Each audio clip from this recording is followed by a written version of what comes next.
Alright, it's been weeks since the first part of the video. I got sick a lot, then got busy a lot. Anyway, here we go. Let's talk about the Dorer Art Watercolor Postcards first. And I really gotta say, this paper really reminds me of these papers. Mostly because of the texture. And honestly, even the performance is quite the same. On the background test, it's very visible that the pigment went to just one side of it and also to the edges. However, this paper is so good with lifting on both staining and non-staining type of colors. On the granulation, it looks more so that the pigment takes on the texture of the paper instead of granulating. On the mixing technique, it didn't really turn out to be a soft blend. It's quite abrupt. On the detail strokes, you can definitely see the backgrounds a lot. The softening one, honestly, is just quite sad. Pencil plus erasing. The graphite stayed on the paper despite erasing. This paper works well with masking fluid and tape. The wash is pretty okay, but just cannot deny the fact that there are some spots on the paper that resist paints or water. And with the glazing, it's quite decent, I suppose.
Overall, I would rate this paper 6 out of 10. I think it's good for quick watercolor sketches or painting and without a lot of layering. This would be great for some loose paintings. I also noticed that my Holbein Watercolors dulls up a bit on this paper. And if you're curious to find out how pen and brush pen work on this paper, it is quite easy. It's somewhat smooth and your lines won't be jagged.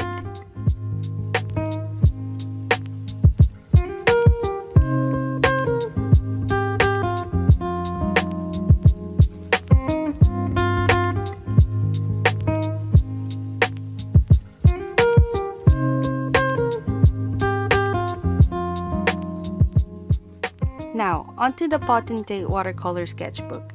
And let me start by saying that this is my favorite in this mini haul.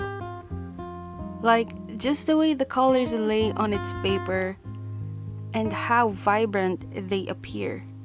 Just look at this comparison between Potentate and Dorer Art.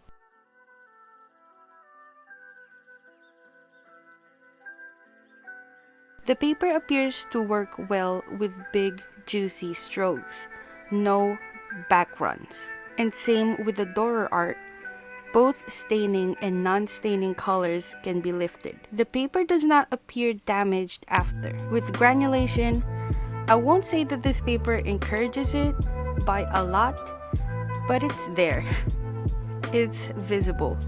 If I am remembering this correctly, Kansen Mixed Media and the Baohong Academy paper really brings out the granulation effect on watercolors. With the mixing, I'm quite happy with it. In fact, it's great when I was painting this portrait. It was so easy to blend, and it doesn't have this weird transition like the Dorer Art. The detail strokes and softening are both so good.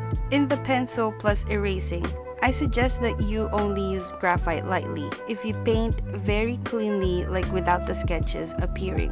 For me, I don't mind that, but I wouldn't trust this paper to take a lot of erasing. I really feel like it's gonna get damaged real quick, and that is very much apparent with the masking fluid and tape test. So please, if you don't want to ruin your painting here, no masking fluid or masking tape. The wash looks great. I love the texture. Don't mind that white spot at the bottom because that's my bad. Glazing works fine here too.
Honestly though, I can't believe I'm going to say this, but I like it more than the Moleskine sketchbook.